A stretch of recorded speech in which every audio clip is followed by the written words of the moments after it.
देंगे तुमको यार। नहीं ले गए तो नहीं गए। मेन बात ये है कि अतीक अगर जिंदा होता तो अपने बारे में ये कहता कि जब तक था दम ना दबे आसमां से हम, जब दम निकल गया तो ज़मीनें दबा दिया। ये कॉन्स्पिरेसी थी मोदी जी को, योगी जी को, उत्तर प्रदेश के लॉ एंड ऑर्डर को बदनाम करने की। इसकी संरचना तब बुनी गई थी जैसे ही इसके बेटे का शूट आउट एनकाउंटर हुआ।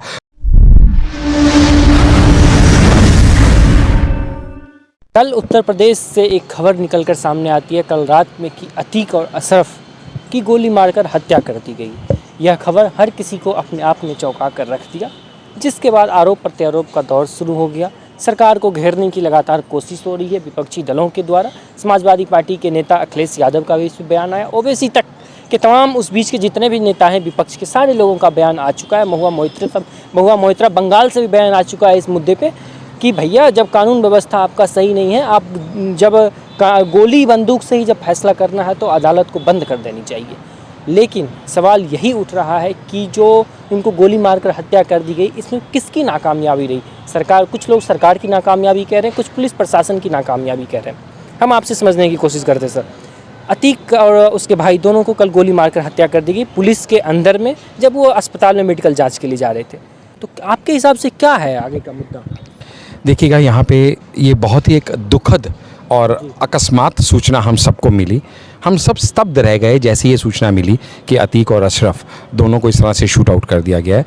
ये सच में एक चिंता का विषय है, क्योंकि कहीं ना कहीं सिक्योरिटी में अगर कहीं कोई लैप्स रहा है तो उसके चलते हुए योगी जी ने, माननीय चीफ मिनिस्टर साहब उत्तर प्रदेश ने, इमीडिएटली इसका संज्ञान लेते हुए सारे टॉप ऑफिशियल्स को तलब किया और तलब करने के बाद इमीडिएट एक्शन लेते हुए 17 लोगों को सस्पेंड करने का ऑर्डर भी विदिन 1 आवर रिलीज़ कर दिया गया। वो 17 लोगों को सस्पेंड करना इस बात का सूचक है कि कहीं ना कहीं जो लैप्स हुआ है उसमें किसी ना किसी को तो हेड्स हैव टू रोल, किसी ना किसी को तो जिम्मेवार बनाया जाना चाहिए भी और बनाया जा रहा है। और आगे भी इसकी पूरी जांच पड़ताल की जाएगी कि आखिर ऐसा क्यों हुआ।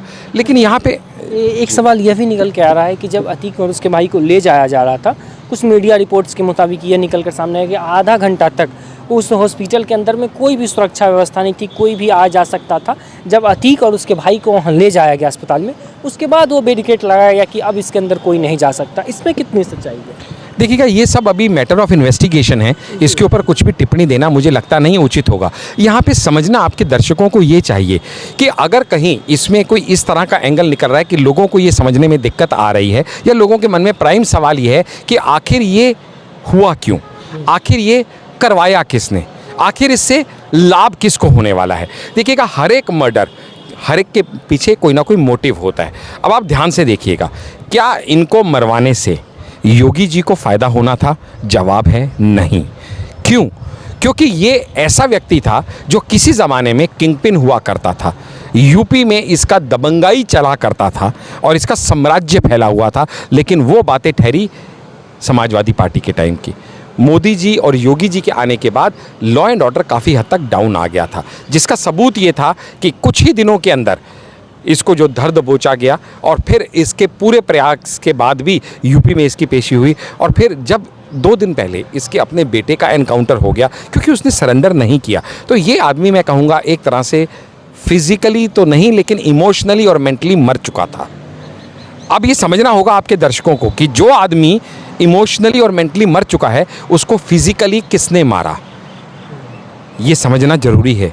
क्योंकि अगर मैं अतीक के बारे में कहूँ तो इतना ही कहना चाहूँगा कि अतीक अगर ज़िंदा होता तो अपने बारे में ये कहता कि जब तक था दम ना दबे आसमां से हम, जब दम निकल गया तो ज़मीनें दबा दिया। 3 लड़के आए, पॉइंट ब्लैंक रेंज से गोली मार दी और उसको ख़त्म कर दिया।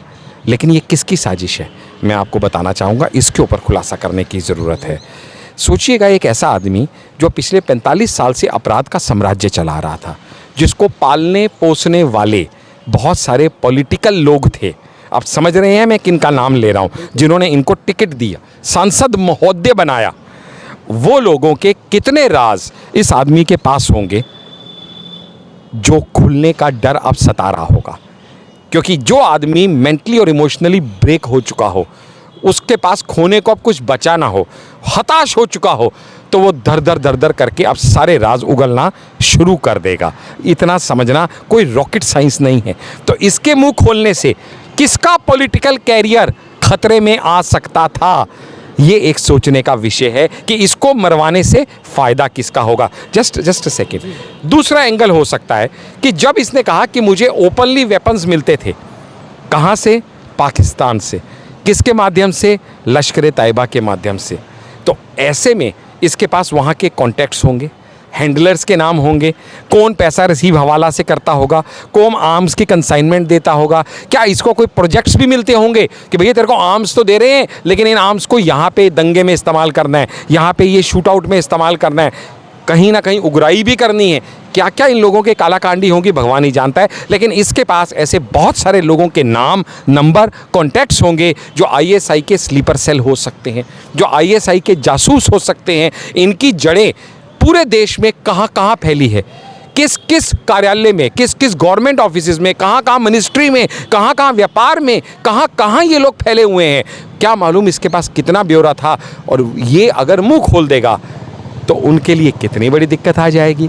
10-20 साल से जो उन्होंने नेटवर्क बनाया हो वो 10 मिनट में ये आदमी तबाह कर सकता है, क्योंकि एनआईए भी इससे इन्वेस्टिगेशन करने के आगे आगे मूड में थी, इरादे में थी, ये सब जानते हैं। तो ऐसे में इसको मरवाने में किसका हाथ हो सकता है, मुझे लगता है मैंने एनफ रोशनी उसके ऊपर डाली है। आपके दर्शक ये समझ चुके होंगे अब कि आखिर इसको मरवाने में किसका हाथ लगता है। आपको आपने खुलासा कर ही दिया कि, और हमारे दर्शक समझ ही गए होंगे इशारा किसके तरफ था जी। लेकिन आखिरी में एक सवाल ये भी ले लेते हैं कि कुछ लोगों का कहना है कि जो व्यक्ति वहाँ पे वो वीडियो में हम सभी देखे हैं, जब उनको शूट आउट किया गया तो शूट आउट करने के बाद जय श्री राम का नारा लगाया गया। कुछ हिंदू पक्ष के लोग कह रहे हैं कि हमारी भावनाओं को ठेस पहुंचाने का काम किया गया।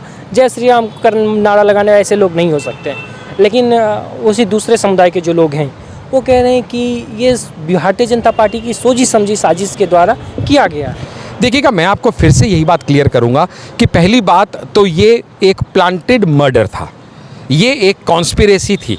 मतलब इसकी संरचना पहले से बुन दी गई थी। जी, इसकी संरचना तब बुनी गई थी जैसे ही इसके बेटे का शूट आउट एनकाउंटर हुआ और जैसे ही इसने सारे हथियार डाल दिए, जैसे ही ये हताश हो गया, निराश हो गया और इसने मतलब फाइट बैक करने का इरादा ही छोड़ दिया, उसके बाद ये कॉन्स्पिरेसी शायद रची गई होगी। लेकिन ये कॉन्स्पिरेसी किसने रची? अगर बीजेपी को या अगर गवर्नमेंट को, अगर कहूँगा योगी जी को, अगर इसको उड़वाना होता तो उनके पास इतने दिन से ये कस्टडी में था, कितनी बार कितनी जगह इसको लाया ले जाया गया, उनके पास एम्पल अपॉर्चुनिटीज़ थी।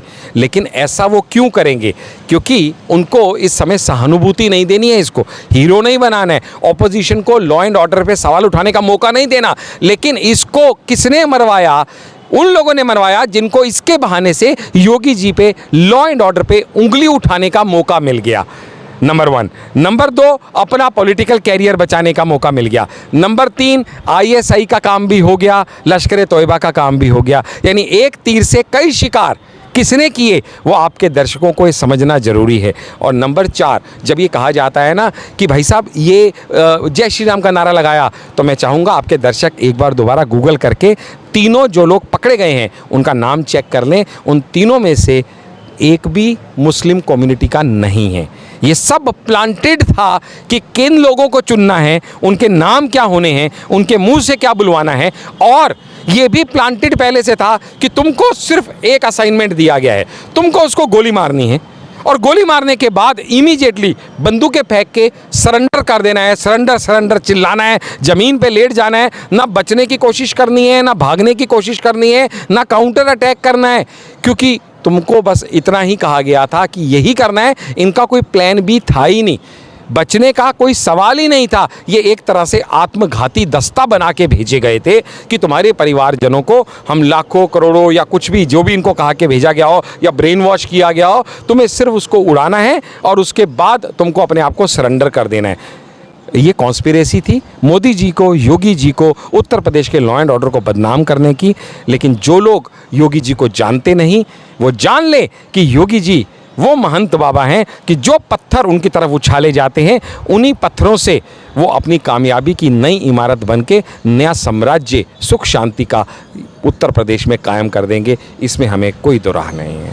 अब अपने दर्शकों को ये बता दें कि अतीक और उसके भाई को कल जिस तरीके से इनकाउंटर कर पुलिस के संरक्षण में होने के बावजूद जब उसको मेडिकल जांच के लिए ले जाया था तभी गोली मारकर हत्या कर दी गई। सोचने वाला विषय यह है कि इसके पीछे का राज क्या है, इसके पीछे के किस व्यक्ति का हाथ है, किस राजनीतिक दल का हाथ है, किस गैंग का हाथ है। क्या अतीक के जो बयान आ रहे थे, धीरे धीरे निकल के जो बयान उसके सामने आ रहे थे, उस बयान से जो भी इसके पीछे के लोग हैं, इनके जो इसको संरक्षण दे के आज इतने दिनों से रख पाल रखा था, वो डर गए थे, उनके द्वारा किया गया है या फिर किसके द्वारा किया गया? सवाल बहुत महत्वपूर्ण है। आप इस पूरे घटनाक्रम को देखते हुए क्या राय रखते हैं अपनी कमेंट बॉक्स में ज़रूर बताइएगा, और आप इस वीडियो पे क्या सोचते हैं वह भी कमेंट बॉक्स में बताइएगा। आपके कमेंट का इंतजार रहेगा।